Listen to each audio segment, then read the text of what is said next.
Last year, we were the first financial site to explain how the Shemitah 7-year cycle would have an important and disastrous effect on the markets. The Shemitah ended in the third quarter of last year, and just as we predicted, it was the worst quarter in worldwide stock markets since the last Shemitah in 2008.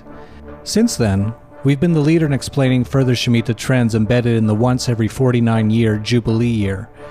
The Jubilee year ends on October 2nd of this year, and we expect even worse events to occur as October approaches.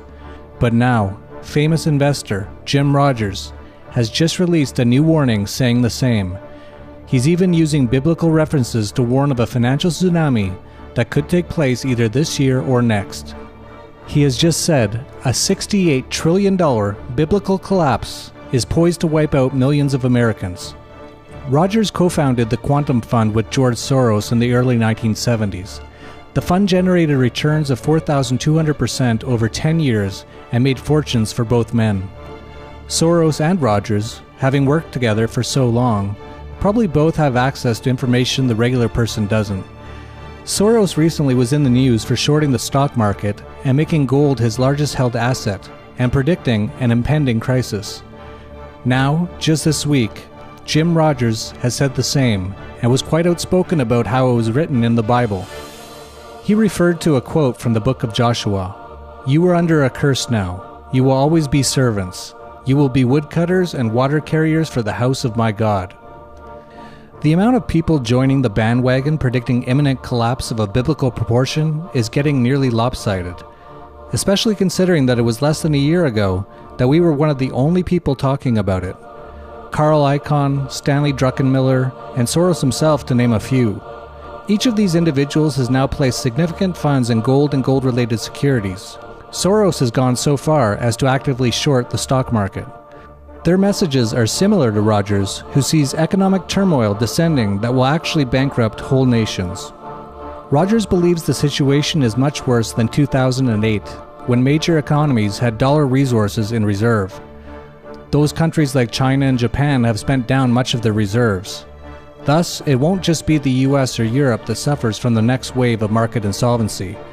This time, the entire world is going to be relatively helpless. There are not going to be patches of prosperity like in 2008. He predicts that the UK will collapse while countries like Italy will face bankruptcy. He's pointed out that stock market breadth began to contract in the middle of 2014 and hasn't ceased. This calls for the only remedy that Wall Street knows: additional money printing. But right now, the Fed is trying to move in the opposite direction toward tightening. What central bank officials see as recovery, however, is merely the result of artificial money printing and debt expansion. The looming disaster that is about to hit is imminent because in the US, recoveries don't last more than 7 years at the outside. Rogers' perception that the upcoming catastrophe has a historical or biblical element remind us of statements by a top executive for the International Bank for Settlements, William White. We quoted him here as follows: "The only question is whether we are able to look reality in the eye and face what is coming in an orderly fashion, or whether it will be disorderly. Debt jubilees have been going on for 5,000 years, as far back as the Sumerians. The next task awaiting the global authorities is how to manage debt write-offs, and therefore a massive reordering of winners and losers in society without setting off a political storm." Rogers has stated that $68 trillion could be wiped off the earth and millions of Americans as well. It could actually be worse than that.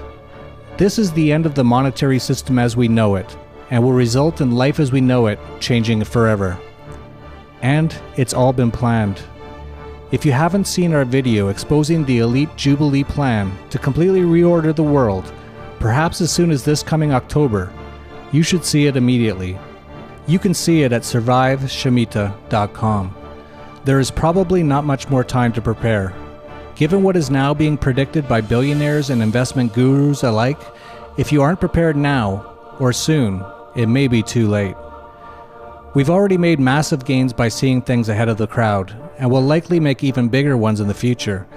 But the key will not be just what to buy, but how, when, and where.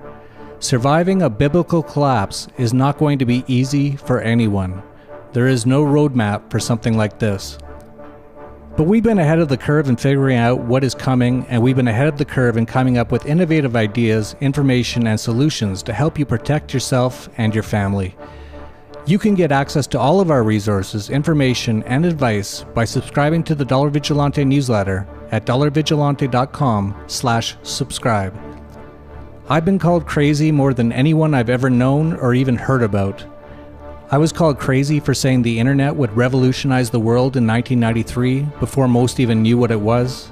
I was called crazy for quitting my job at a bank to start an internet company in 1994 that rose to a high of $240 million. I was called crazy for saying the US housing market would collapse in 2005. I was called crazy for starting the Dollar Vigilante in 2010, predicting a US dollar and worldwide fiat currency collapse within a decade, and it's now the fastest growing financial newsletter in the world. I was called crazy for saying Bitcoin would change the world of money when it was $3 in 2011. It's currently at $450 and changing the world of money. And I was called crazy last summer when I said we are incredibly close to outright collapse of a scope that the world has never seen. Now, you can include George Soros, Jim Rogers, Stanley Druckenmiller, Carl Icahn, and the Bank of International Settlements' William White as being crazy just like me.